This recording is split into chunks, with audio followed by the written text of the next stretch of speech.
Halo, assalamualaikum. Saya Utami Rahmahalni. Saya mahasiswa dari Sekolah Tinggi Agama Islam Al-Kifayah Riau. Saya akan membuat tugas metodologi studi Islam.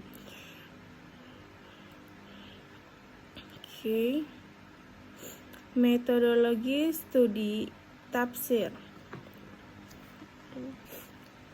Baik, di sini saya akan menjelaskan judul tugas saya, yaitu metode dalam studi Islam. Metode studi Islam adalah cara melakukan pengajian ilmu secara konferensi secara utuh, yakni mempelajari Islam keseluruhan dari berbagai sudut pandang. Istilah metodologi Islam ialah Islam digunakan ketika seseorang ingin membahas kajian-kajian seputar agama, metode yang biasa digunakan dalam studi Islam. Metode adalah cara kerja untuk dapat memahami objek yang menjadi sasaran yang sedang dikaji. Secara etimologi, istilah metodologi berasal dari bahasa Yunani, yakni dari kata metodos yang berarti cara atau jalan, dan logos artinya ilmu. Sedangkan secara semantik, metodologi berarti ilmu, pengetahuan yang dua, mempelajari tentang cara-cara atau jalan yang ditempuh untuk mencapai suatu tujuan dengan hasil yang efektif dan efisien.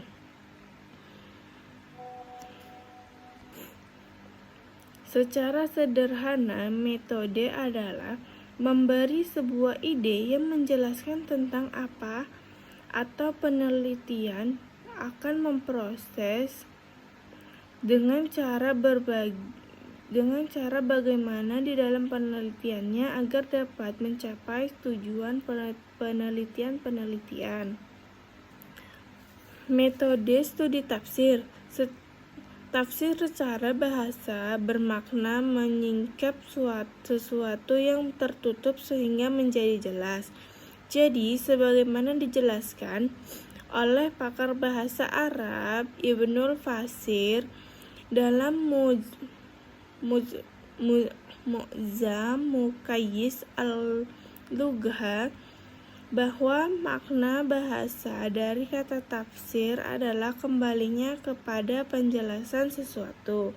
Adapun secara istilah, Az-Zarkashi dalam kitab Al-Burhan fi Ulum Quran mendefinisikan tafsir sebagai ilmu yang dengannya dapat diketahui kitabul yang diturunkan kepada nabinya Muhammad SAW, dapat diketahui penjelasan makna-makna serta bisa dikeluarkan hukum dan hikmah yang terkandung dalamnya. Al-Bukhari fil Ulum Quran halaman 22. Ilmu tafsir Al-Quran termasuk ilmu yang paling mulia. Hal ini ditinjau dari beberapa alasan berikut. 1. Materi ilmu tafsir adalah materi pelajaran yang paling mulia. Ibnul Qayyim rahimahumullah dalam Miftah Daris Sa'adah 1/86 mengatakan bahwa kemuliaan sebuah ilmu mengikuti kemuliaan materi yang dipelajari dalam ilmu tersebut. Jelaslah bahwa ilmu tafsir termasuk ilmu yang paling mulia karena materi yang dipelajari darinya adalah kalamullah. Hal ini karena tidak ada tidak ada satupun dari ucapan yang lebih mulia dari firman Allah Ta'ala. Oleh karena itu, pantaslah jika termasuk di antara ilmu yang paling mulia. 2. Mempelajari tafsir Al-Quran adalah jenis mempelajari Al-Quran yang paling mulia. Rasulullah SAW bersabda, sebaik-baiknya kalian adalah orang yang mempelajari Al-Quran dan mengajarkannya. Riwayat Imam Al-Bukhari. Imam Ibnul Qayyim rahimahullah setelah membawakan hadis di atas, lalu menjelaskan, mempelajari Al-Quran dan mengajarkannya mencangkup 1. Mempelajari dan mengajarkan huruf-hurufnya. 2. Mempelajari dan mengajarkan makna-maknanya. Yang terakhir, inilah nomor 2, merupakan jenis mempelajari Al-Quran dan mengajarkannya yang paling mulia. Karena makna Al-Quran itulah yang menjadi tujuan yang dimaksud, sedangkan lafaz Al-Quran adalah sarana untuk mencapai maknanya. Maka mempelajari dan mengajarkan makna-maknanya adalah mempelajari dan mengajarkan sebuah tujuan, sedangkan mempelajari dan mengajarkan lafaznya semata adalah mempelajari dan mengajarkan sebuah sarana. Dan di antara keduanya seperti perbandingan antara tujuan dan sarana. Metode hadis.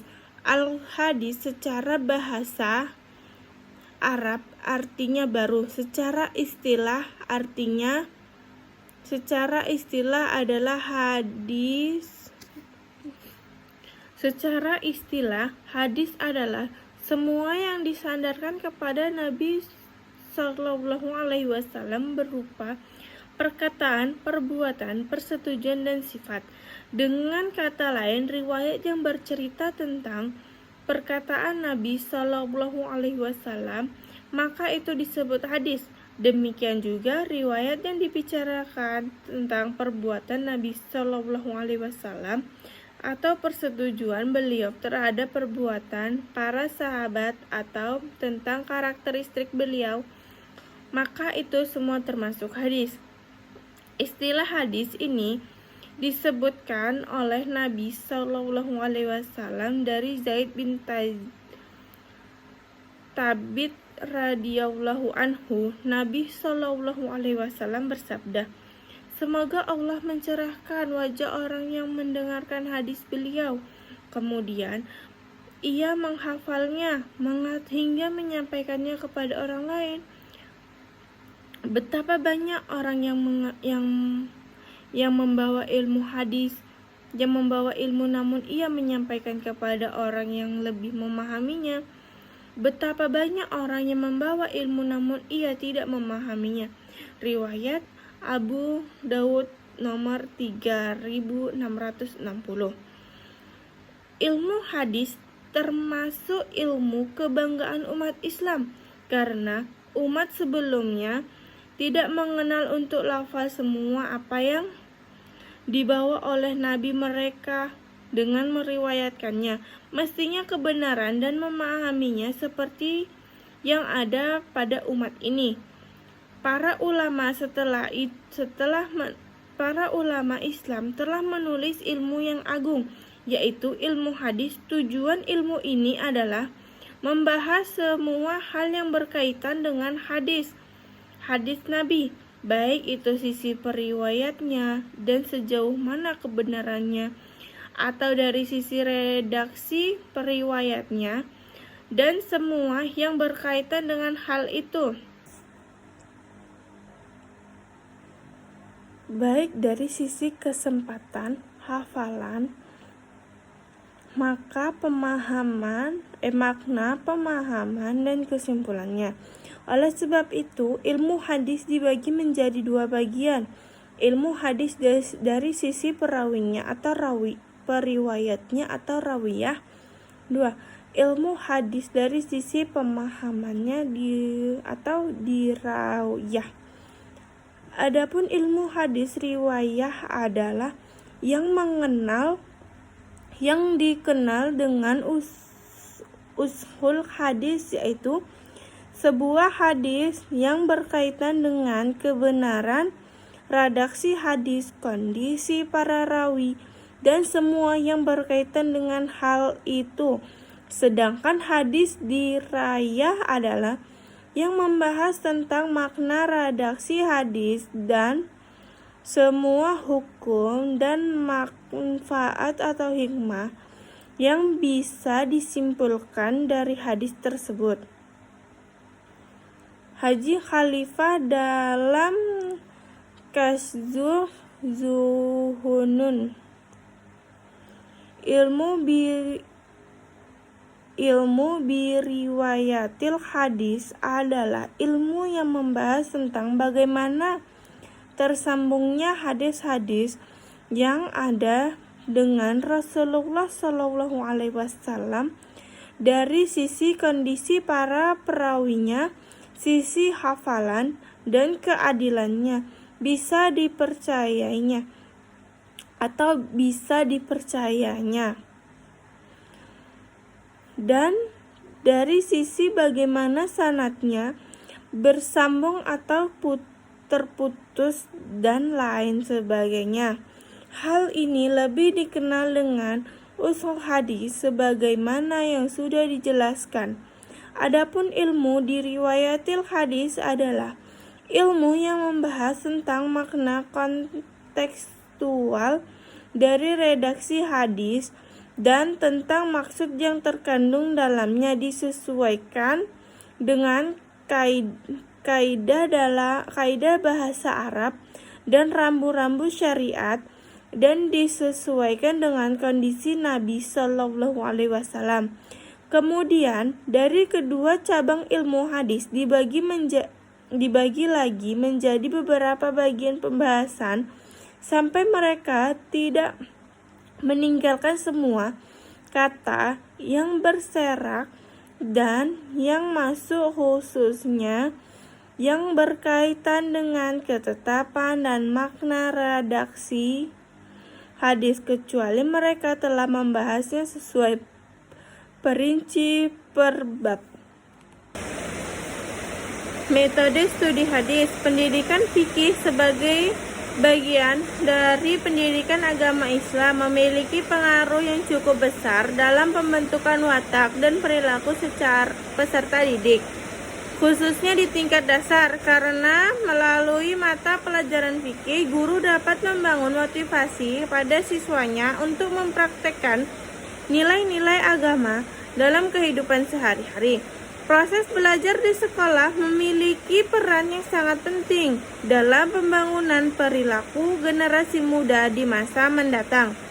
Karena itu, bila proses belajar mengajar dilaksanakan dengan baik dengan mata pelajaran yang tepat, dapat membentuk siswa yang akhlakul karimah untuk dapat menyampaikan pelajaran dengan baik agar siswa lebih mudah memahami pelajaran.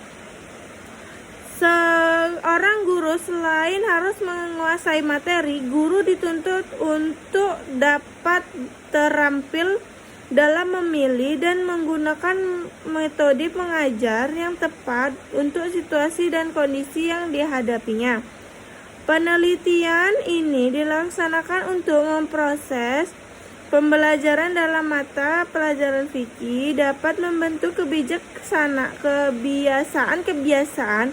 baik pada siswa dengan menggunakan metode observasi secara langsung dan wawancara. Dapat diketahui bahwa guru pelajaran fikih telah menggunakan metode bermacam-macam, yaitu ceramah, tanya jawab, diskusi, demonstrasi, dan resitasi. Metode yang digunakan dalam pembelajaran fikih mengacu dalam ruang lingkup materi yang ada pada masing-masing kelas dan disesuaikan dengan kondisi siswa. Metode studi kalam. Pengertian ilmu kalam menurut Ibnu Khaldun Sebagaimana dikutip Hanafi, ilmu kalam adalah ilmu berisi alasan-alasannya mempertahankan kepercayaan-kepercayaan imam dengan menggunakan dalil-dalil pikiran dan berisi bantahan terhadap orang-orang yang menyeleweng dari kepercayaan-kepercayaan aliran golongan salaf dan ahli sunnah. Selain itu, ada pula yang mengatakan bahwa ilmu kalam adalah ilmu yang membicarakan bagaimana menetapkan kepercayaan-kepercayaan keagamaan dalam bukti-bukti yang meyakinkan. Di dalam ilmu bahasa, di dalam ilmu ini dibahas tentang ilmu ma'rifat, mengetahui secara mendalam tentang sifat-sifat Allah dan para rasul dengan menggunakan dalil-dalil yang pasti guna mencapai kebahagiaan hidup. Ilmu ini termasuk induk ilmu agama dan paling utama, bahkan paling mulia karena berkaitan dengan zat-zat Allah dan para rasulnya. Muhammad Abduh berpendapat bahwa ilmu kalam adalah ilmu yang membicarakan tentang wujud Tuhan atau Allah, sifat-sifat yang mesti ada padanya, sifat-sifat yang mesti tidak ada padanya, serta sifat-sifat yang mungkin ada padanya, dan membicarakan tentang rasul-rasul Tuhan untuk menetapkan kerasulannya dan mengetahui sifat-sifat mesti ada padanya, sifat yang mesti tidak ada padanya, serta sifat-sifat yang mungkin ada padanya dan sifat-sifat yang mungkin terdapat padanya. Berdasarkan batasan ini dapat terlihat bahwa ilmu kalam adalah ilmu yang pada intinya berhubungan dengan masalah ketuhanan. Namun dalam perkembangan ilmu kalam juga berbicara tentang masalah yang berkaitan dengan keimanan serta akibat-akibatnya, seperti masalah imam, kufur, musyrik, murtad, serta masalah penderitaannya. Hal-hal yang bahwa pada semakin tebal dan tipis imam, hal-hal yang berkaitan dengan kalamullah, yakni Al-Quran, status orang-orang yang tidak beriman, dan sebagainya.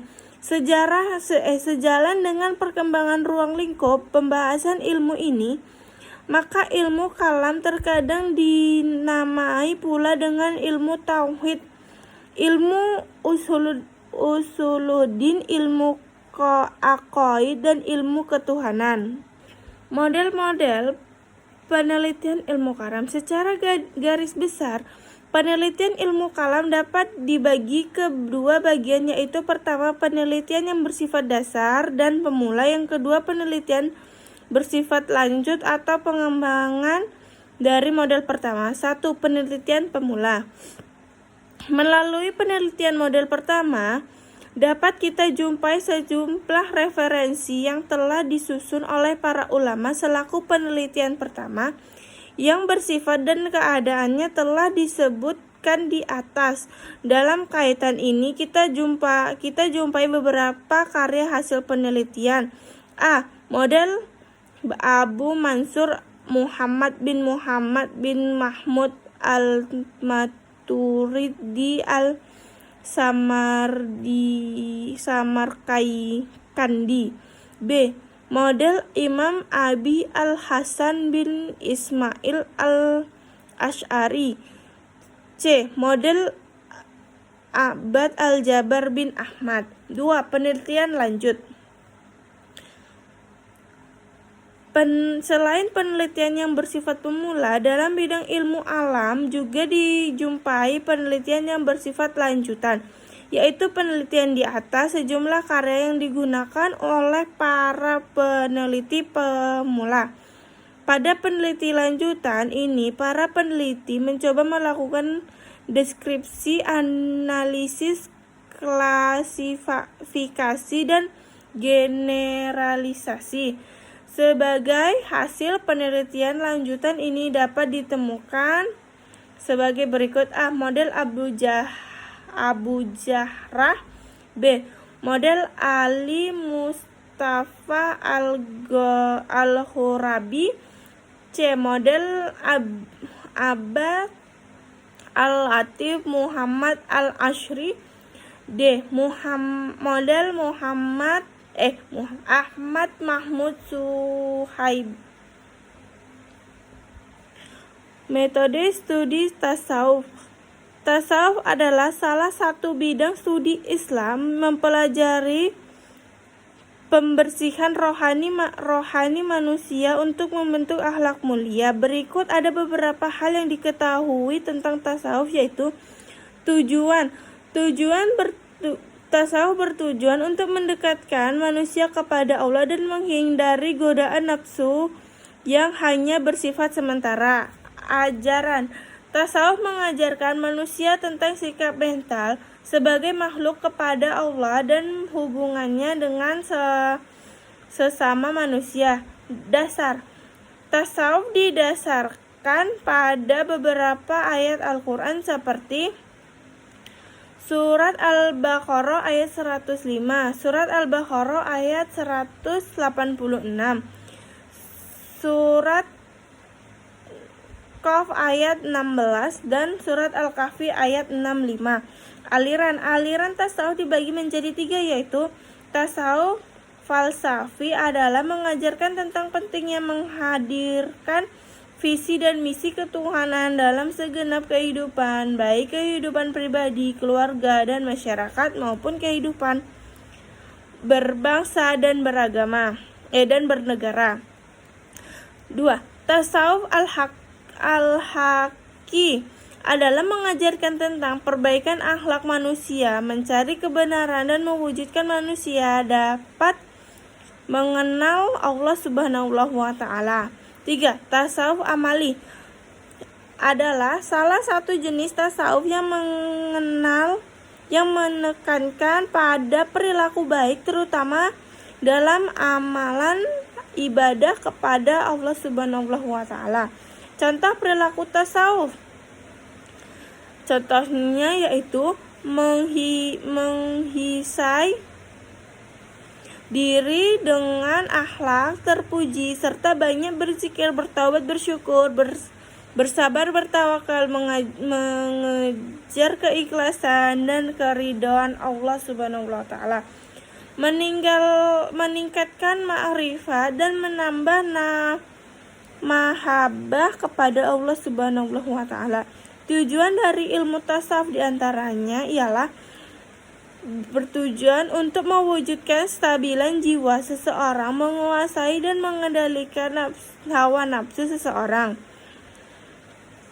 Yang kedua, mendekatkan diri kepada Allah Subhanahu wa Ta'ala dan mengenalnya, baik itu sifat-sifatnya maupun dari hal-hal lain. 3. Untuk memahami garis berhubungan antara pencipta dengan yang dicipta, dalam hal ini hubungan manusia dengan Allah Subhanahu wa Ta'ala. Yang keempat, tasawuf dapat membantu manusia untuk mengatur tingkah laku diri sendiri dan mengubah tingkah laku dari yang baik menjadi lebih baik. Tasawuf berperan penting dalam kehidupan berbangsa dan bernegara, dapat mengkokohkan ihsan manusia yang berakhlak mulia, normal, dan beretika, menjaga keutuhan bangsa dan negara, membantu mewujudkan makna dan kesatuan dan persatuan bangsa dan negara, membantu mewujudkan peradaban yang baik, membantu umat mendapatkan bimbingan dan pendidikan ruhani.